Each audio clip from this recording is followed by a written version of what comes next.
Að sigurinn í dag, hver eru svona fyrstu viðbrögð? Ég er mjög ánægður með sigurinn og liðið mitt, hvernig það er unnið sig upp úr erfiðum köflum og áföllum í þessum leik og það er snerið þessu algjörlega sér í vil í seinni hálfleik og kláruðu þetta mjög samfærandi. Ég er gríðarlega ánægður með liðið mitt og allan hópinn. Já, gríðarlegt áfall í leiknum að missa Söndru Maríu, hver er svona staðan á henni?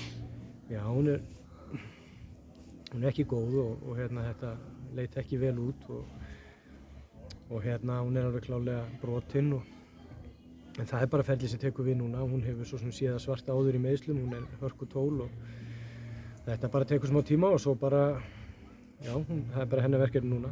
Mér fannst þetta hafði mikil áhrif á okkur, þetta gerist rétt fyrir hálfleik og ég sá það stelpurnar voru slegnar og við vorum svona að reyna að eiga við þetta. Við sáum alveg fyrstu 10-15 mínúturnar í seinni hálfleik.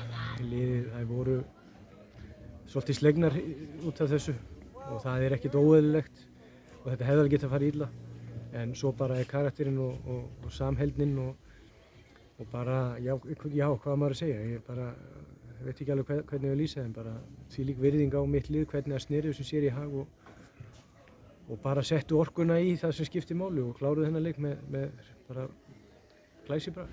Já, þetta er náttúrulega bara áfall fyrir bæði liðið og hana, svona, veistu eitthvað, er ekki landsleikja framöndan og svona? Jú, þetta er sérstaklega, þetta áfall fyrir Söndru Maríu vegna þess að hún náttúrulega er alveg klárlega hluti af næsta landsliðshópi. Ég er alveg 100% sannfærður um það og málið er bara að hún hefur lent í áföllum áður og þetta er nú hendin á henni og þeir bara laga það 2023 með einhverju góðu fíberplasti og smella þessu saman. Svo bara kemur hún sterkt tilbaka og tekur bara næsta landsliðsverkefni ef hún er ekki í þessu. Ég get alveg lofaði því að hún verður ekki lengi, hún lætur þetta ekki stoppa sig lengi. Þetta er vont í kvöld og einhverja næstu daga og við erum ekki til hugsa liðið okkar, það er bara, hugur okkar allar er bara hjá henni í þessu smá svona setbacki en svo kemur hún bara sterkt tilbaka og það er áhyggjurnar bara henni, ekki okkur.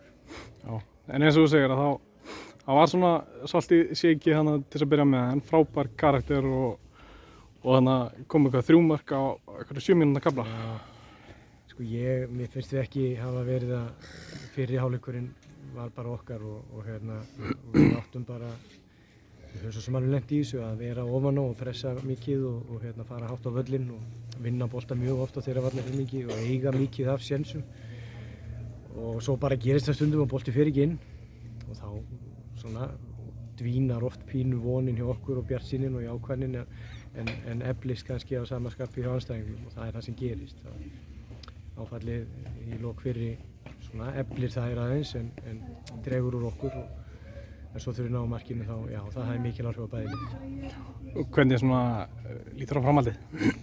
Já, nú erum við bara búin að spila við öll liðin og þá þurfum við bara að gera það aftur og svo sjáum við til hvernig þessi nýja viðbót eftir það. Okkar markmið eru bara þau sömu. Við ætlum að enda eftir 18 leiki í topp 6 og takast það á við 6 sterkustu liðin á landinu. Það er bara okkar markmið ennþá.